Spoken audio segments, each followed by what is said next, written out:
Hey everyone, what's going on? Thanks for tuning back into Relevant Jukebox. So I'm back here with another roundup of a bunch of albums that dropped in June that I didn't fully touch upon in a full-length review. But there was a lot of good music that came out, a lot of music I didn't really care for as much, so I'm not going to really waste any of your time. If you guys have seen these before, you know what's going on. So let's get into these reviews. So Rolling Blackout Coastal Fevers is a pretty buzzed about indie rock band, and this is their sophomore full-length album here, and I guess if, you're looking to go to a cookout at a barbecue or something in the summertime, you need like a really easy breezy, just inoffensive soundtrack.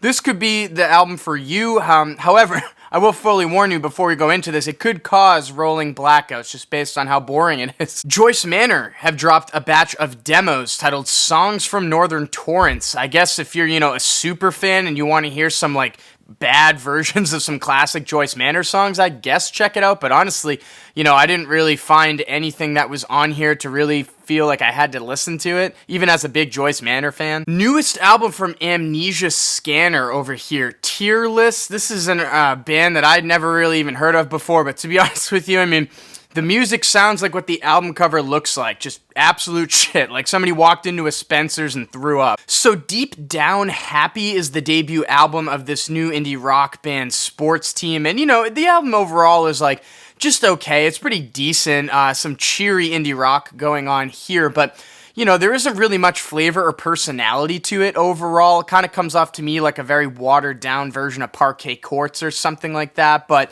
you might dig it more than I did. So I'd say check it out if you're interested in this kind of stuff. Kruangbin? Kruangbin? Kruangbin? Kruangbin? Kruangbin. Oh, boy.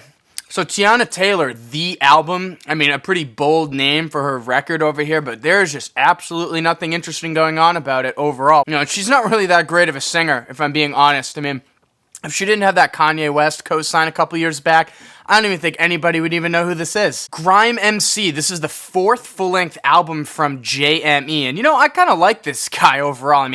This album, he has a lot to say on it, and, it is a little bit long-winded, honestly, but the beats are pretty cool, pretty smooth, and, if you're interested in grime, I'd say give this album a listen. I thought it was pretty solid front to back.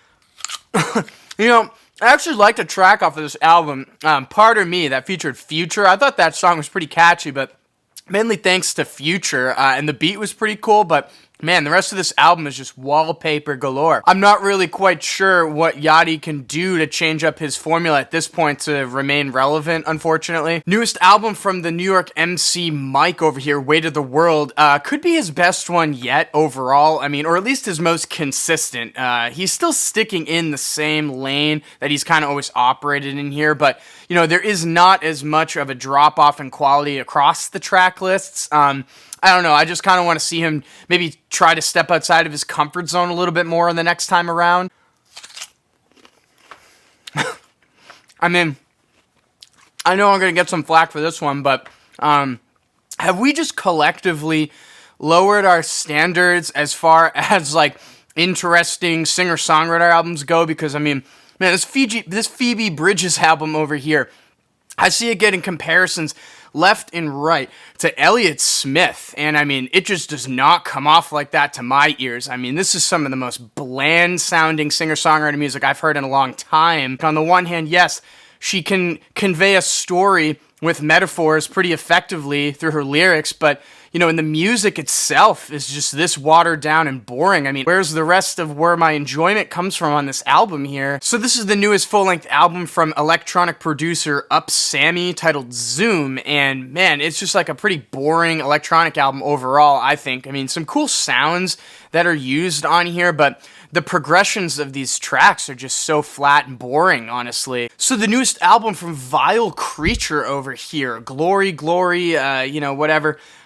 This record started off really, really cool, coming right out of the gate with this combination of sludge metal and doom metal that was so heavy and beefy, and then, as the whole album progresses, it kind of reveals itself to be more of an exercise in post-rock, and man, it's just so stale and boring.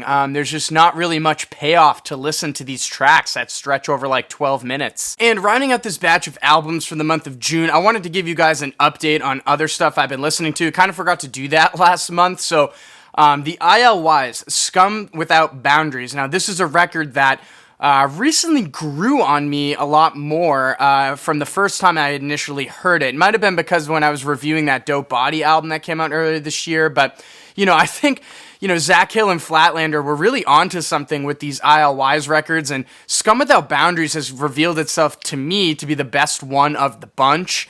And yeah, I just would love to see if they try to do something like this in the future. Who knows? I would love to see Death Grips come back in general. I mean, they kind of just poof and disappeared, which is kind of badass, but who the hell knows? So yeah, if you guys listen to any other albums that I missed in June, let me know in the comments down below what's out there. I'd love to hear some suggestions. And as always, guys, thank you for watching. Make sure to like and share. If you want more content from me, make sure to hit that subscribe button. Peace.